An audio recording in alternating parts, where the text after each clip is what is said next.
when did you find the power in your hands? We used to just do kickboxing sparring on Tuesdays, and I showed up Tuesday and I got my ass beat. I am a lefty naturally, but I fight orthodox, so my left hand's kind of my power hand. You know, I watched Sergio Pettis probably 5 years ago, and to be saying that I'd be sitting here doing this 5 years ago would be kind of crazy.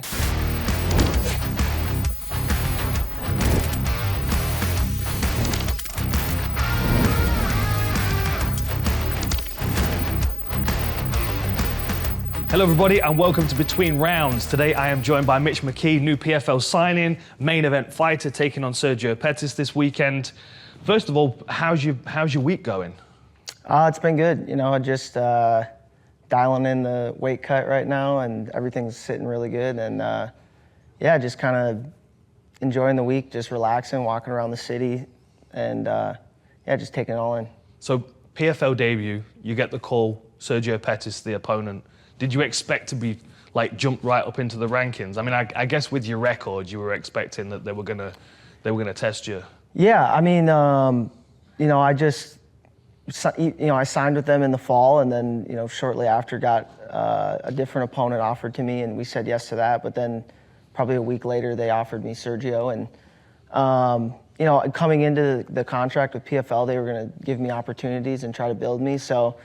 And an opportunity like this against the #1 contender. I mean, at the time they didn't have the rankings out yet, but I knew he was one of the top guys. So then seeing, he's the #1 contender, and then being able to see that, we get through this fight, we can get that much closer to a title fight. So, and I just thought, my team and I thought it was a good matchup for me. So, yeah, everything kind of came into place nice.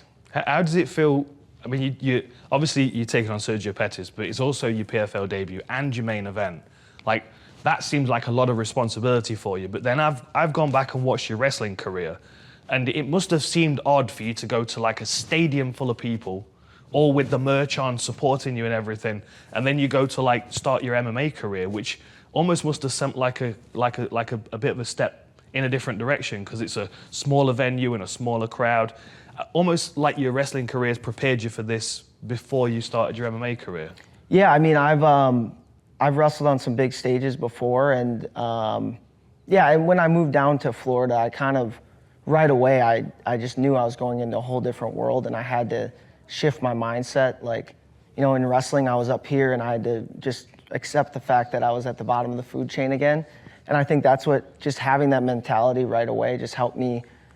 Just put the work in and build myself up, and make sure that I was every day trying to get better and working my way up that food chain. And yeah, so it's been a culmination of quite a few years. And yeah, like you said, I mean, I fought LFA most of my fights, and most of them have been back in Minnesota or Sioux Falls, which is 3 hours from my hometown. Right. So I always had a lot of people there. But yeah, it's still a lot different. You're fighting in a theater or something versus an arena or a giant where the Big Ten schools wrestle. It's big gymnasiums and stuff like that. But yeah, it's a little different, but still had the same feeling, still had the same nerves like you do with wrestling. Everything's so if I felt at home right away, it feels like that same competitive spirit inside me. And yeah, so I feel like I've had decades to prepare for this moment. Yeah, I mean, I would also say, from my limited experience of wrestling, that your style of wrestling is very good for transferring over to MMA as well. You seem solid with a leg ride, which gives you wrist control and a hand to strike. Did you have to tweak much from your wrestling to your MMA career? Yeah, I definitely, in college, in folk style wrestling, I was really good on top, so, which translates over really well for MMA. I don't, not everyone in folk style wrestling is going to translate over if they're not a good top rider, but yeah, I was good there, and I did freestyle wrestling too, and but yeah, I mean, there's obviously wrestling and MMA wrestling are two whole different things. And then just the wall aspect took me just getting used to a wall being there just takes forever, because it's a whole different type of wrestling on the wall.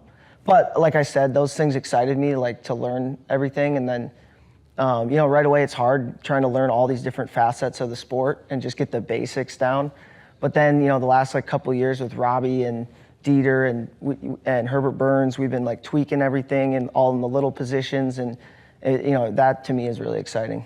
I was just about to ask you about that as well, because obviously you're at Kill Cliff, and Robbie Lawler has been an integral part of your camps and your corners all the way through LFA. They always talk about Robbie in the corner and how invested he is in you, and how your style of dirty boxing up against the fence is, quite similar to Robbie's. At what point did you walk into the gym and these guys looked at you and was like, okay, he's a good project. It took a few years. It goes back. I mean, it goes back to like I just accepted I was at the bottom of the food chain, and it took a year or two of just not really getting any coaching and just working and showing up to all the classes and putting the work in. Obviously, I had Logan Storley there, like helping me along the way in those years. But yeah, it just took a few years of really putting the work in on my own. I mean, obviously the coaches helped, but I wasn't getting any one-on-one stuff. I wasn't getting any of that, so it took a little while. And then obviously once Robbie retired and he really stepped into more of a kind of head coaching role, he's really put the pieces in place at our gym to like have guys like Dieter to work with me, in private boxing sessions.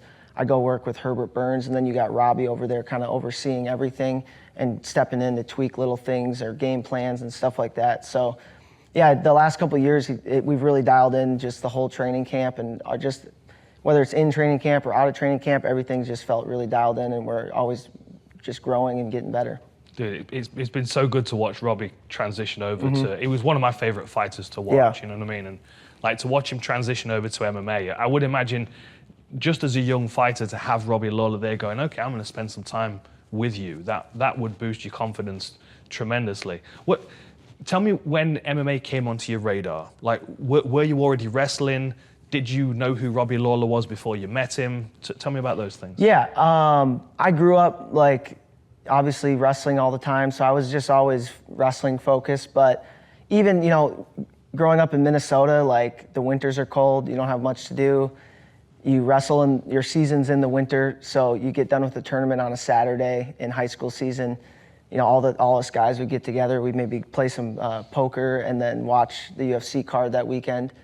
So I've known who Robbie was for a long time. I've known a lot of fighters, and I always loved watching it. But like I said, I was just so wrestling focused that it never really, just never thought of it as an opportunity for me to do. I mean, if I had the opportunity, I would do it. But there's just kind of a system in wrestling where you wrestle in high school, you go to a college and wrestle, then you go try to make world and Olympic teams in freestyle. So it's like you kind of follow that trajectory. But it was after the Olympic trials in 2021 that is when Logan Storley called me. And it was kind of like at the perfect moment where I was I think I took like 5th at the Olympic trials. And I was like, God, what do I have to do to get to first to win the Olympic trials? Like the work I have to put in, how much longer do I think I want to do this? Do I want to go get it? I was like 22, 23. I'm like, do I want to go get a real job, use my degree I just got in college, or do I want to keep pursuing this? And there's not a lot. Business marketing. Okay. Adaptable then. You can do a few things. I mean, I just got a degree. Like I was there for wrestling. Okay, yeah. Like most college athletes, it's like you're there for the sport. But was there a time then when you were wrestling, but you thought MMA was a possibility, or were they always separate things? Not really. No. Really interesting. No. I mean, so after I graduated in 2020, and then the Olympic trials were in 2021. For that year, I met a guy, Billy Simon, who actually helps with Gable a little bit when he's in Minnesota, Tommy Peterson, Steven Asplin. He's kind of got a bunch of heavyweights. It's just this guy that has a house with a big basement he just loves MMA. And I actually just met him, and then happened to just meet him organically, and then started like hitting pads with him in his basement for like a year and really enjoyed it. And then Logan gave me the call after Olympic trials. I was like, I do enjoy this. And I knew how much wrestling was a big part of the sport, and just having that base of wrestling was huge. And seeing a guy like Logan be able to transition. So I just was like, let's do it. And my fiance we got engaged like 8 days before we moved to Florida. She moved down with me. She was all in too. She's always been all in on everything I do, and supported me. So yeah, we just kind of dove in and said, let's try this. And that's kind of how I've always been. Like, I'm either gonna go all in or I'm gonna not do it at all. So when did you find the power in your hands? Because I've watched a whole bunch of your fights recently, and you're just putting away people with your left hook. Yeah. And it's a really, really nice power punch. It just seems so natural for you. Yeah, I mean, I think I've always had the power. It was just putting the technique behind it, like early on, you know? Like I literally moved down to Florida, like, I think I got there like July 12th, 2021 on a Saturday, and Tuesday we had, we used to just do kickboxing sparring on Tuesdays, and I showed up Tuesday and I got my ass beat. But, you know, I'm trying to throw, and I knew I had power, and I was probably a horrible training partner. Like, no one probably wanted to go with me because I would just be throwing as hard as I could. You know, I wasn't like a good partner. But so I knew I had power. I just needed to learn how to control it and how to throw technique behind it, when to throw it, that kind of stuff. And I am a lefty naturally, but I fight orthodox. Right. So my left hand's kind of my power hand. So it's actually taken me a long time to get my two more just straight and organic and more power behind it, but we've really been working on that the last like year. But yeah, I've kind of always known I had power. Have you gone back into the sport? Have you watched any fighters that came from wrestling? And I mean, I watch your style, and I straight away I think to myself, man, Matt Hughes was all about this style back in the day, because you're very good at staying in people's guard and forcing them to work incredibly hard while you're smashing them with elbows. You know what I mean? And it seems to be.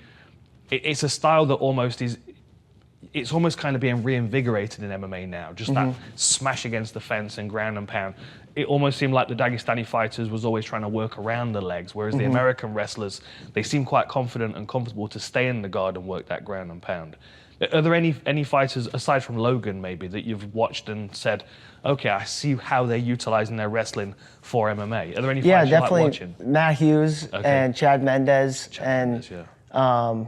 Yeah, those guys, I watch a lot of just like Merab, Mendez, Hughes, Dillashaw, Khabib.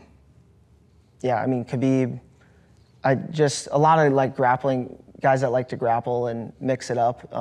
I love watching Mighty Mouse too, like, because he's good at, he's the best at just mixing it up just in every aspect of the sport. But you know, I like watching everybody just to learn something you can learn something from anybody. But yeah, specifically, I'd say like Mendez and Hughes, like their style of wrestling, and especially Mendez, like he very good at getting inside and using his hooks. And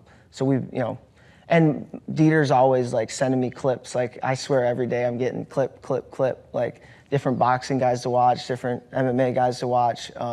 So it's just great. We're always like, even when we're training or not training, we're always trying to learn and get better. That sounds like a good environment to be in, a student's environment, you know what I mean? So talk to me about you when you're not training. What do you do when you want to forget about training? What do you do when you're trying to relax? Like, where do you find yourself when you're trying to get away from MMA? Just lately, the last couple of years with my kids, you know, my daughter's like 2.5 right now. I have a son that's like 2.5 months old now. So just spending time with my kids. You know, it's kind of right away when my daughter came, it's a lot going on, you know, trying to like train and then watch her and then train and then, you know, be with her, but you're kind of tired from training. But now it's just, I've learned so much to learn to enjoy it so much. And like one thing that I thought about, like right before I came, on Sundays, we usually go to the beach in the afternoon, and you know, now she's 2.5, so she can run up and down the beach and run in the water. She loves me bringing her in the water and then having her surf the wave, you know, body surf, and just little stuff like that, like just takes your mind completely away from the sport. And I think that's really good to have. And whether it's in camp or out of camp, I'm always spending time with them, and I think that helps separate me from the sport a little bit, so you're not like overthinking things and not overtraining, and you just be able to just decompress from the sport and then be ready to come back in fresh. Yeah, that makes a lot of sense. It's so interesting to see how becoming a parent changes an athlete. You know what I mean? And almost always it's for a positive. It gives them balance. It seems, you know. So we talked a little bit before we started recording how you're here earlier during fight week for this one, and that's a bit unusual. Normally you're getting in like, day before weigh-ins or something like that. How has it been kind of being around the fight hotel for days longer than you would normally? How are you keeping yourself entertained? Yeah, it's not too bad. I mean, yeah, it's just a little boring sometimes, but I got Dieter here and Suzuki, my training partner's here, so we're just chopping it up and walking around the city, just it's a looking nice at all. place. Yeah, actually, I've been to Chicago before, being from Minneapolis, Right. but I've never spent time just walking around the city, and it's actually really beautiful. And yeah, it's just killing time. That's basically it. Just And killing weight's time. good? Weight's good? Weight's sitting really good. Getting ready for the big weight cut tonight and tomorrow morning. But yeah, it's sitting good. I mean, I've done this a million times, so. Yeah. With So wrestling. what's and your fighting. process? What's your weight cut process? Are you a hot bath guy? Yeah, so I never used to be. Because in wrestling, you weigh in and you wrestle 2 hours later. So, or at least college wrestling, and now freestyle too. Back in the day, used to day before weigh-in freestyle, but so yeah, I never used hot baths before, but maybe 4 or 5 fights ago, I tried it for a weight cut, and I absolutely loved it, and now I've been doing it ever since. But yeah, so I usually I'll do probably 20 minutes of work, or even less, just to get my sweat rolling, and then hot bath 20 in, wrap for 20, 30, 10 in, wrap, just that kind of deal, and comes off quick. Yeah, Nice. I love it. Nice. But you got to do the water load right and do all the other things right too. It's not just do the hot bath, but. Well, you're still smiling, and we're right close to the weight cut, so Yeah. you must be doing something right. I feel good, yeah, I feel good. I mean, obviously you feel a little bit of because you're calorie deficit, but my hydration's really good. Yeah, I feel really good. So without wanting to give away too much about your game plan for this weekend, what's the goal for this weekend? I think the goal for me is to go in there and show people that, I'm here to stay in the PFL and I'm one of the top guys in the PFL. And so I think for me, that just means going and getting a dominant win and looking for a finish the whole time. And we've been training that. I've known about this fight since November, so we've been training right away because I don't spar a lot outside of camp. But instead of those sparring days, I was throwing in jiu-jitsu at rounds at Herbert Burns' gym. So I've really stepped up my jiu-jitsu game. So as a wrestler, you just need to add those few submissions that you really have down. So I feel like I've added those now. And just with Robbie and stuff and Dieter working on my ground and pound from top. So I feel like just adding those few things really has elevated me. So I'm definitely going to be looking to get a finish this weekend on top. Nice. I'm excited for it, bro. So we've got this bowl of questions. Yep. I mentioned it to you before. So if you want to pick one of these questions out, it'll be either a PFL staff member or someone that's done the show before, and it'll just be a random question. Okay. You should have the person's name on there as well, I think. What's something you believe in now that you would have strongly disagreed with 5 years ago, Johnny Eblin? Oh, it's a Johnny Eblin question. Yeah. Okay. Something I agree with now that I would have strongly disagreed with 5 years ago. Oh, 5 years ago. I mean, that was right when I moved down to Florida. So, Did you believe that you were going to be a world-class MMA fighter then when you moved? that would probably be it, honestly. Because, right when I moved down 5 years ago, it was every day just getting the shit kicked out of me. And That's still my daily basis. Yeah, I never got any better. I mean, yeah, I feel like that's one thing that you just have to remember sometimes is that it's just training, It's some guys are just fucking really good at training in the room, and that's why I always remind myself if I have bad days in the gym, it's it's just training. It's not the fight. But yeah, I would say definitely that I'd be sitting here today with PFL debut main card against Sergio Pettis. I watched Sergio Pettis probably 5 years ago, and to be saying that I'd be sitting here doing this 5 years ago would be kind of crazy. That's a pretty good place to leave Yeah. it. Awesome. Yeah. Thanks for the appreciate it. conversation. Yeah, That was thank really you. enjoyable. Thank you. Make sure you watch his fight, Mitch McKee. Go back and watch his wrestling. The guy's an absolute monster, an incredible addition to the PFL roster, and I expect big things from him. So make sure you tune in, give him a follow, and thank you for joining us for an episode of Between the Rounds. We'll see you on the next one.